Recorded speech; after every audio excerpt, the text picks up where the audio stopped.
जो मयत असावा गणेश चव्हाण, या संशयाच्या आधारावर गणेश चव्हाण आणि गणेश चव्हाणची इतर सगळी माहिती काढत असता एका महिलेबरोबर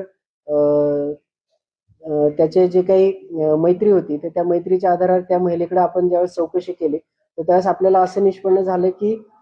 ही घटना घडून गेल्यानंतरही त्या महिलेबरोबर त्या गणेश चव्हाणच्या जो एक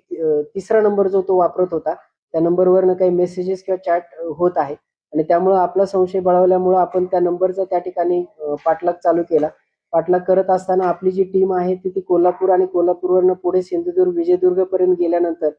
उशिरा आपल्याला त्या ठिकाणी गणेश चव्हाण ही व्यक्ती त्या ठिकाणी जिवंत मिळून आली आणि त्यावरून आपली खात्री झाली की जे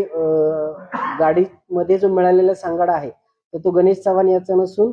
इतर कोणाचा तरी आहे. आणि त्यानंतर मग ज्यावेळेस गणेश चव्हाणला आपण चौकशीसाठी ताब्यात घेतल्यानंतर बारकाईनं आणि सखोल चौकशी केल्यानंतर गणेश चव्हाणनी या अनुषंगानं आपल्याकडे जी दिलेली कबुली आहे त्याच्या आधारावर हे निष्पन्न झालेलं आहे की गणेश चव्हाण याला त्याचं फ्लॅटचं कर्ज भागवण्यासाठी किंवा त्यांनी जो स्वतःचा 1 कोटीचा जो टर्म इन्शुरन्स काढला होता, तर त्या टर्म इन्शुरन्सचे पैसे मिळवण्यासाठी त्यांनी त्याला स्वतःला मारलं, स्वतःचा त्याचा मृत्यू झाल्याचा बनाव त्या ठिकाणी करून